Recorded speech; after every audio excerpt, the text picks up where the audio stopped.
MSNBC political analyst Steve Bannon had a wonderful piece this week on NBCNews.com where he talked about the fact that Republicans, to this very day, are still actually trying to blame Joe Biden for all the horrible things that happened during Donald Trump's administration.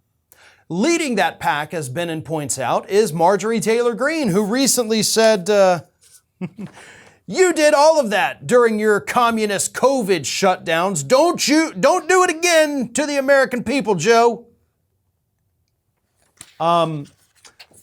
President Biden was not the president during the lockdowns. He was not the president of the United States when we entered COVID. He was not president of the United States when different states across the country decided to implement their own different rules about how to handle the pandemic. Joe Biden is responsible for exactly 0 pieces of that, mostly because he wasn't in office at the time. But Marjorie Taylor Greene is still out there pushing that phony narrative that somehow those lockdowns, which never really existed, are Joe Biden's fault, God bless it. And she's not the only one. Bannon continues.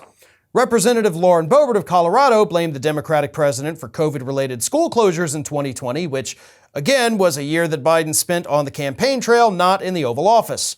It also wasn't too long ago when former White House Press Secretary Kayleigh McEnany also pointed to crime data from 2020 to blame Biden for the U.S. murder rate, apparently unaware that it was her former boss who was president at the time.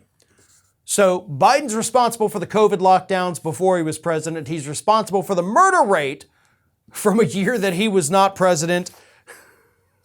And then, of course, you have Representative Ronnie Jackson of Texas, for example, who recently blamed Biden for, quote, paying people to stay home in 2020, referring to a law that Donald Trump signed the year before Biden took office.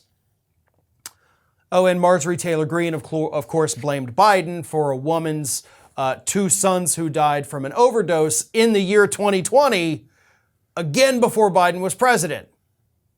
So these Republicans, who all love Donald Trump, by the way, I think that's important to point out. They see the horrible things that Trump did, and they're like, well, we can't say Trump did it, but we have to hate these things. So let's just rearrange the calendars of our brains and pretend that Biden was president during that time. Yeah, that works out great.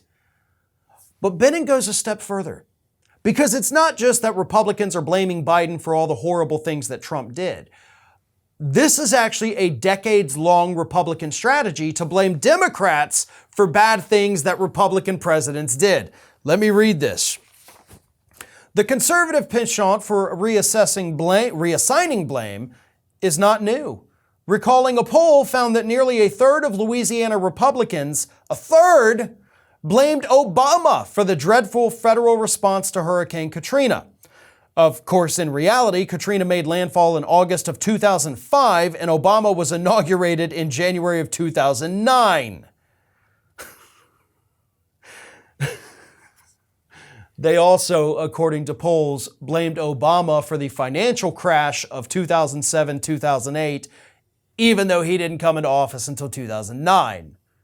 So this is kind of how Republicans operate. Like, oh no, something horrible happened and we're in charge. Let's just say somebody else did it. And the problem is, as those polls show, Republicans believe it. How are we this dumb? How are we this painfully, incompetently stupid as a country? And yes, I have to lump us all into that, even though I know we're not. But we're a part of the same country these folks are, and they are bringing down the collective IQ because they hate Democrats so much that they are willing to believe in an alternative reality where all of the bad things that Republicans did were somehow secretly, possibly through time travel, actually done by Democrats. This is Hattie. Hattie wants to know why you have not subscribed to our channel. You obviously like our videos, so do us a favor and subscribe.